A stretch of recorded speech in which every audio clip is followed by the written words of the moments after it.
Good morning. Nothing actually happened for me last night. I managed to get a bit of bait out before it got dark, and I had a funny occurrence this morning which may or may not have been a carp. So later on this afternoon I'm going to take the lines out of the water for a few hours and rest the swim a bit, put a little bit more bait in with no lines in, and that's something you can take into your own fishing. If you're doing a session, you don't have to have rods in the water the whole time. If you're not getting bites at a certain time of the day, take the rods out of the water, rebait the swim, let the fish swim around seeing the bait with no lines in the water, and just chuck the rods in like I'm going to do just before it gets dark, and then hopefully the fish will come back in with confidence and feed because they haven't been seeing lines all day long. But Adam, on the other hand, is fishing absolutely brilliantly. He's got his own little bay over there, and he's caught a fish from a spot I would never put a bait, a 43 pounder, so very good angling from him. But back onto the PVA. This fella here took me 2 years to persuade the boys at Calder to put into the range. I wanted it for my own fishing. They said there wasn't a market for it, and lo and behold, they all now use it. Now, it's called the long chuck funnel web for casting, the long chuck as we call it. Now, I wanted a little tiny PVA stick to go out 140, 150 yards so that I could fish sticks at ranges that nobody else on my lake could fish them, and it proved to be extremely effective. In the winter time you couldn't put any bait in because the tufted ducks were so bad, and I was the only person getting consistent action, and a little tiny stick that I'm going to show you in a second was getting all the bites. Just a stick about that big, one little tiny dumbbell hook bait, and that was enough to get a bite, just out in the middle of nowhere. And the mix is the all important thing. And the secret ingredient in there, not secret at all really, is tuna. Just tuna straight out of the tin, straight from your supermarket, the one in brine rather than the one in oil, because fish love salt, and oil in the winter time can congeal and the fish don't process it very well, so that sometimes they can shy away from it. But just literally a tin of tuna into there, some bloodworm pellets over the top of it, and then some fishy style ground bait. I'm using the Mainline one, I've used the sticky baits one in the past as well. Just mix a whole lot together. It's roughly a third of each. Mix a whole lot together until you get to that sort of consistency. And the thing I've added most recently is ground chili peppers. Now, chili's obviously very, very hot. I put it in my hemp and the fish absolutely love that. I was talking to Adam about it, and he said some of the guys from Sparsholt College were putting corn in that was so hot you couldn't even put it in your mouth. They were dropping it in the tank and the fish were going mad for it. So I've added those ground chili peppers just to spice things up a bit. Now, to show you the system, it actually comes with the compressor in it, still in your waterproof outer shell. Let's get that there. And the thing that most people do wrong with this is they try and scoop it up and get it into that little tiny funnel in the top. Yeah, so all I do is just scoop it against the side of the bait box that I've used to mix it up in, and then the compressor stick down the end there. Make sure the PVA is nice and tight, thumb over the end, and then just really press it down so it goes into a nice compressed stick. Just push it out at the end with the PVA under a bit of tension. Take your compressor out the way, and again use loads of PVA so you can tie your knot easily. Hold the top of the bag and then pull the knot down onto the top of the bag, and then the same thing again. Hold the knot where you want it to be on the PVA, pull it tight, and you're done. And then, as always, cut between the two.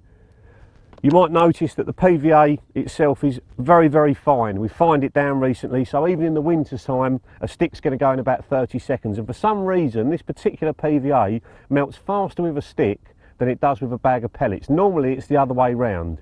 Even so, don't make your sticks up a long time in advance. I make them up literally as I go in the winter. You can make them up a couple of hours before in the summer, but no more than that, because any of the juices that you've got in that stick mix will soak into the PVA and massively extend the melt time. Right, now threading it on, you can hook it on the end if you want to, but what I'm going to do is use a heavy gate latch needle, and that just goes through the middle of the stick and out the other side.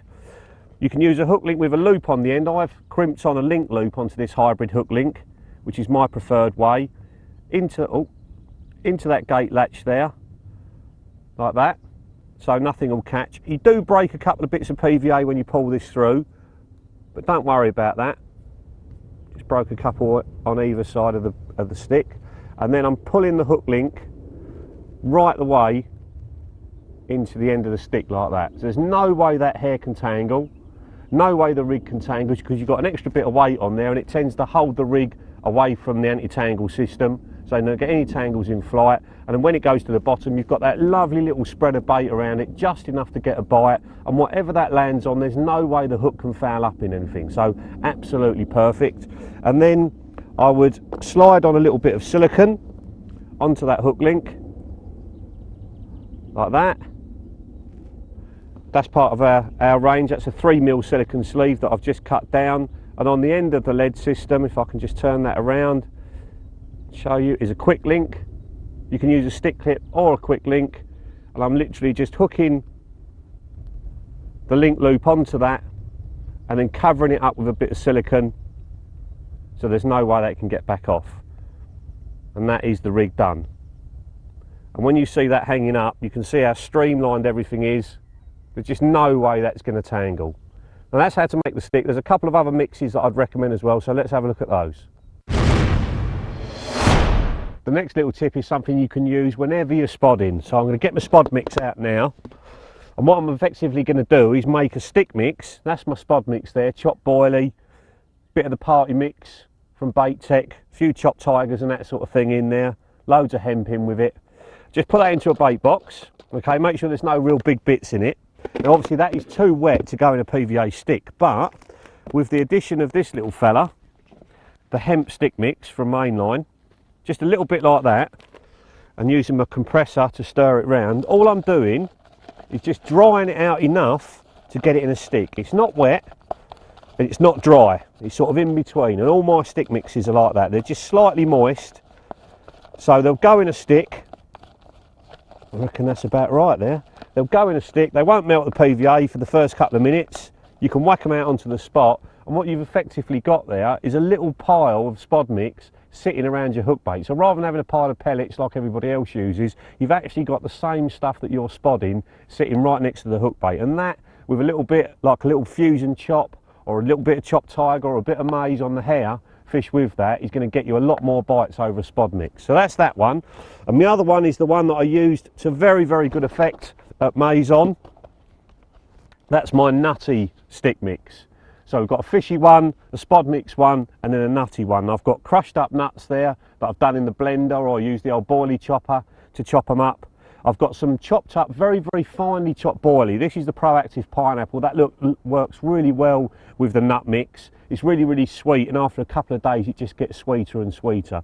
And with that, I'll just use a tiny bit of tiger nut or a peanut or something like that on the end, fished over the top of the spod mix. And there are certain times when particle baits are going to outfish boilies, certain times it's the other way round. So what I try and do is have that on one rod, and I'll have the savoury one on at least one of the other rods, and then maybe just a single hook bait on the third rod, and see which starts working, and then switch all rods over to that. So that sticks. Avoid them at your peril. I see very, very few people using them. You can use them in all the sizes, the boilie funnel web size and the funnel web size as well. They can both have compressors to go with them, and I'll use that big size if I'm fishing the great big reservoirs out in France somewhere and I want a great big stick on because it's going to be out there ages waiting for a big one to turn up.